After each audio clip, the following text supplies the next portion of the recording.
दोस्तों नमस्कार।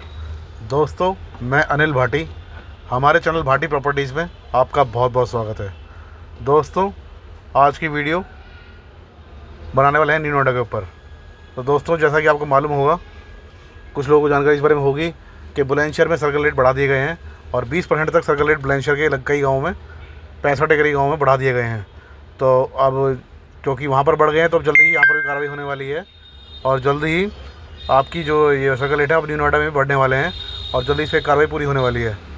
तो जो काफ़ी लोग निराश है कि नहीं हो पा रहा है कुछ नहीं हो पा न्यू नोएडा में, तो ऐसा ना माने, न्यू नोएडा में कुछ नहीं हो रहा है। न्यू नोएडा में सब कुछ होने वाला है, थोड़ा समय और लग रहा है। बस जैसे ही सर्कल रेट लागू होंगे, जैसे ही इस बारे में अथॉरिटी में काम कार्य चालू हो जाएगा, उसके बाद लागू होते ही ये मीटिंग होगी और मीटिंग होने के बाद तुरंत ही एक्वायरेशन शुरू हो जाएगा। समय नहीं है, ऐसा लग रहा है कि शायद बिल्कुल शांति हो गई है। काफ़ी लोगों को फ़ोन आ रहे हैं, मैसेज आ रहे हैं कि क्या बात है भाटी जी, बिल्कुल शांति हो गई है, बिल्कुल कुछ कोई खबर नहीं आ रही है। तो सर्कल रेट जल्दी से बढ़ने वाले हैं और जैसे ही वो लागू होंगे वैसे ही उसके बाद एकदम से मीटिंग बैठेगी और काम एक्वायर का शुरू हो जाएगा। क्योंकि आपको पता होगा कि बुलंदशहर में भी आज मंगलवार से यानी कल से जो सर्कल रेट बढ़े हुए हैं लागू कर दिए गए हैं और सरकार आज बार काफ़ी तेज़ी में है। तो अथॉरिटी थोड़ा ढीला ज़रूर है इस बारे में, ताकि देरी हो रही है, लेकिन ऐसा नहीं है। क्योंकि जो मेन जो है न्यू नोएडा है, जो इसको जो जोड़ने का प्रोग्राम बन रहा है ना, इससे दो मेन कारण ये हैं कि जो ग्रेटर में जो दो मेन कॉरिडोर हैं, एक तो मुंबई एक्सप्रेस कॉरिडोर जो बन रहा है रेल का, ट्रेन का, और एक कोलकाता वाला, ये दोनों इसके लिए मेन है जिनकी वजह से न्यू नोएडा को बसाया जा रहा है।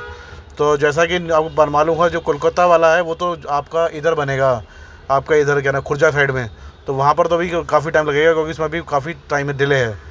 और वैसे ही वहाँ पर इसका न्यू नोएडा का चौथा फेज़ है, तो अभी उसमें कम से कम 10 से 12 साल का समय लगेगा, इसलिए वहाँ पर तो तेज़ी नहीं है। लेकिन जो न्यू नोएडा का पहला फेज़ है, जो ये दादरी के 15 गांव हैं, इनको जो है ये जो जुड़ते हैं, ये दादरी वाले जो दादरी के पास में जो मुंबई कॉरिडोर बन रहा है उससे जुड़ रहे हैं। और आपको बता दूं, और जो यहाँ पर लोग रहते हैं शायद उनको मालूम भी होगा, जो इस इलाके में रहते हैं दादरी के आसपास, कि जो मुंबई कॉरिडोर है उसका काम पूरा हो चुका है और वो तैयार हो चुका है। और उसको चालू करने के लिए सबसे ज़्यादा ज़रूरत इनको माल, जो वहाँ से माल आएगा और जो माल जाएगा, उसके लिए इनको वेयर हाउस की बहुत ज़्यादा ज़रूरत है। और इनके पास वेयर हाउस के लिए कहीं पर भी ज़मीन नहीं है, क्योंकि एक तरफ तो ग्रेटर नोएडा जो पूरा बस चुका है और एक तरफ जो है ये न्यू नोएडा की ज़मीन जो खाली पड़ी है, जिसमें न्यू नोएडा बना रहे हैं पहला फेज़। इसलिए इनकी मजबूरी कह लीजिए, कुछ भी कह लीजिए, उसके बिना इनका काम पूरा नहीं होता है। अगर इनको मुंबई कॉरिडोर चालू करना है तो उसके लिए कोई ज़मीन चाहिए वेयर हाउस के लिए। और ये जो पहले 15 गाँव हैं, ये आपको मालूम होगा नक्शे में भी है कि यहाँ पर सारे वेयर हाउस की प्रक्रिया इनकी चलने वाली है। और जितने भी ये गाँव हैं सब में वेयर हाउस बनेंगे। और काफ़ी लोगों ने, जो प्राइवेट लोगों ने तो देखा, आपने देखा भी होगा, जीटी रोड के आसपास बहुत सारे वेयर हाउस बन गए हैं, तैयार हो गए हैं और चालू भी हो गए हैं कुछ उनमें से। उसका कारण यही है कि जो ये 15 गांव हैं, इनकी ज़मीन को सिर्फ और सिर्फ इसीलिए लिया जा रहा है कि जितना भी वेयर हाउस से माल आएगा दोस्तों, इतना माल आएगा कि यहाँ जगह कम पड़ जाएगी वेयर हाउस के लिए। तो इन गाँवों को न्यू नोएडा के पहले फेज़ में इसीलिए इनकी तरक्की आ रही है और इन्हीं को इसीलिए इनको लेना चाह रही है अथॉरिटी पहले, क्योंकि न्यू नोएडा के नाम से एक तो काम शुरू हो जाएगा और दूसरी बात यह है कि यहाँ पर 15 गाँव में विकास शुरू हो जाएगा। तो दोस्तों ज़्यादा समय नहीं है, ऐसा लग रहा है आपको कि शांति है, लेकिन जिस दिन ये लागू हो जाएगा आपका सर्कल रेट, उसके तुरंत बाद ही बहुत तेज़ी से कार्रवाई होगी और उसका ज़मीन एक्वायर होनी शुरू हो जाएगी। जो थोड़ा सा पेच फंस रहा है वही फंस रहा है कि अथॉरिटी चाह रही है कि हम 45 के आसपास को निपटा दें और किसान चाह रहा है 55-60 मुआवजा। बस थोड़ी दिक्कत वहीं आ रही है और कहीं कोई दिक्कत नहीं है। तो उसमें भी बैठ के जब बात होगी तो बीच में हल ज़रूर निकलेगा और बीच का कोई रास्ता ज़रूर निकलेगा। तो जैसे ही ये काम होंगे तो उसके बाद एकदम से सारे काम शुरू हो जाएंगे, क्योंकि बिना वेयर हाउस बने जितना ही माल रेट ट्रेनों में आएगा मुंबई कॉरिडोर से, वो माल कहाँ जाएगा? कोई खेतों में तो रख नहीं सकते, या इनके पास अपनी कोई जगह नहीं है जहाँ इस सामान को रख पाएंगे। तो इन्हें इतनी सामान रखने के लिए इतनी जगह की ज़रूरत है कि 15 गाँव सिर्फ यही काम करेंगे कि वेयर हाउस में यहाँ पर इनका सामान यहाँ पर रखा जाएगा और वहाँ से कॉरिडोर से ट्रेन रुकेगी, सामान उतारेगी और वहाँ से ट्रकों के द्वारा इन वेयर हाउस में माल आएगा। तो इसलिए इनकी मजबूरी है इन 15 गाँव को लेना। तो स्टार्टिंग तो होने वाली है, ज़्यादा समय नहीं है। किसी भी झटके से आपको सुनने को मिलेगा कि हाँ जी ये काम शुरू हो गया और क्या ना, पहले 15 गाँव की ज़मीन को एक्वायर करना अथॉरिटी ने स्टार्ट कर दिया है। तो ज़्यादा समय नहीं है, 2-4 महीने में ये काम शुरू हो जाएगा। उम्मीद पूरी लगाई जा रही है कि 2-4 महीने में ये काम शुरू हो जाएगा।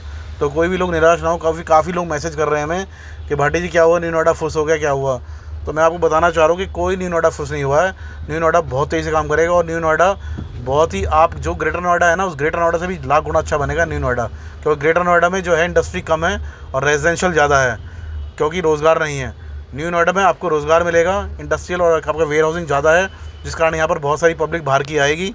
और इन जो 15 गाँव हैं, इनमें किराए के साधन बनेंगे और लोगों को ज़मीन तो जाएगी, लेकिन बदले में उनको अच्छा खासा किराए की आमदनी बनेगी, जिससे कि वो अपना गुजारा रहन सहन कर पाएंगे। तो दोस्तों, जैसे ही इस बारे में कोई हमें जानकारी मिलेगी कि ये कभी इसका मुआवजा लागू होने वाला है, जो भी है इस बारे में आपको तुरंत अवगत कराएंगे। सिर्फ वीडियो इसीलिए बनाई गई है कि काफ़ी लोग निराश हो रहे हैं, परेशान हो रहे हैं, सिर्फ उन्हीं के लिए वीडियो बनाई गई है कि निराश ना हो। कभी भी काम शुरू हो सकता है, 2-4 महीने में काम ज़रूर शुरू होगा, 100% शुरू होगा। अगर आपको हमारी दी हुई जानकारी अच्छी लगी है तो प्लीज़ हमारे चैनल को आप लाइक और सब्सक्राइब जरूर करें, ताकि आने वाली वीडियो जो भी बनाएं, जो भी जानकारी देना चाहें आपको, तो नोटिफिकेशन द्वारा आपको जानकारी मिल सके और आप उस जानकारी से अवगत हो सकें। तो दोस्तों, बिल्कुल भी निराश होने की ज़रूरत नहीं है। और न्यू नोएडा का पहला फेज़ तो ज़्यादा दिन का लंबा नहीं है, सेकंड फेज़ और थर्ड फेज़ में थोड़ा टाइम लगेगा, क्योंकि 4-4, 5-5 साल का हर फेज़ में उन्होंने गैप दिया है। लेकिन पहले फेज़ में समय नहीं है, जहाँ तक उम्मीद लग रही है इसी साल के अंदर काम हो जाएगा और अच्छा मुआवजा मिलेगा। और अच्छी बात ये, काम के साथ साथ तुरंत विकास भी होगा। जितनी तेज़ी से आपका मुआवजा मिलेगा उतनी तेज़ी से विकास भी होगा और बहुत स्पीड से वेयर हाउस इंडस्ट्री वगैरह लगेंगी, क्योंकि गवर्नमेंट को बहुत जल्दी है और गवर्नमेंट चाहती है जल्दी जल्दी हो जाए। पता नहीं क्यों इतना डिले कर रहे हैं, ये तो हम भी नहीं जानते इस बारे में, क्यों इसको लटका रखा है उन्होंने। तो दोस्तों, अगर आपको हमारी वीडियो पसंद आई तो प्लीज़ हमारे चैनल को लाइक और सब्सक्राइब जरूर करें। दोस्तों नमस्कार, धन्यवाद।